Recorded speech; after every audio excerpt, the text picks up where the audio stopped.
All right, when you have a product of powers, so a product means you're multiplying.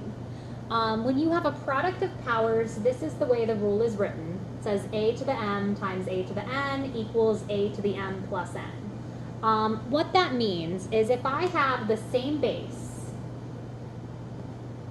and I have two different exponents. So let's say my base is 4 and I have 4 squared. And I'm multiplying that by something that also has the base of 4, and let's say it's 4 cubed, then my answer is 4 to the 5th power. That what I'm doing is I can actually just add these two exponents together when the base is the same. If you have a numeric, so a number for your base, it's really not necessary to probably use this rule, but you can. What this says is I have 4 squared, which means I have 4 times 4. And what this says is I have times 4 to the 3rd, which is 4 times 4 times 4.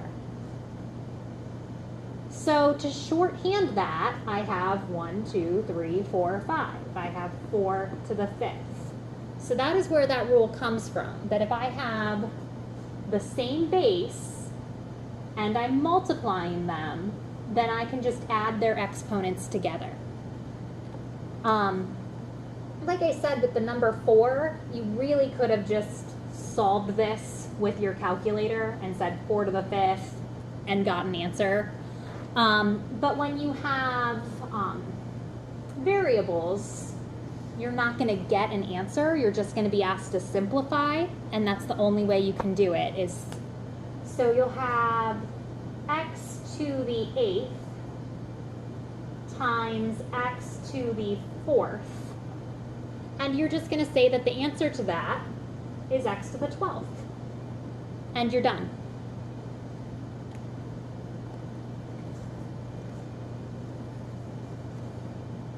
You may have multiple variables, so you might have something that says x to the 4th, y squared times x to the 3rd, y to the 4th, and z.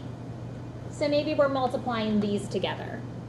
Well, you can just combine the ones that have the same base. So if I have x to the 4th and x to the 3rd, I can go ahead and make that x to the 7th. If I have y squared, y to the 4th, I'm going to make that y to the 6th.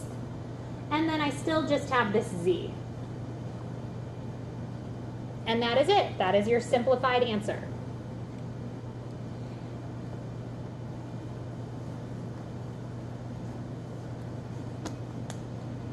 Let's say I have the problem 2x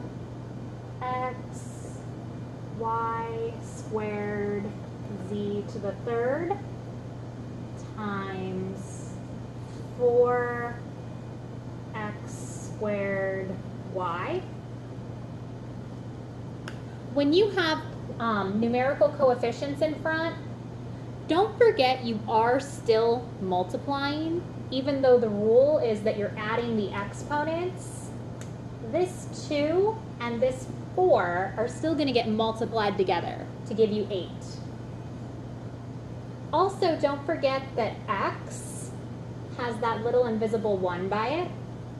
So x to the 1st power times x squared, that's going to give you x to the 3rd.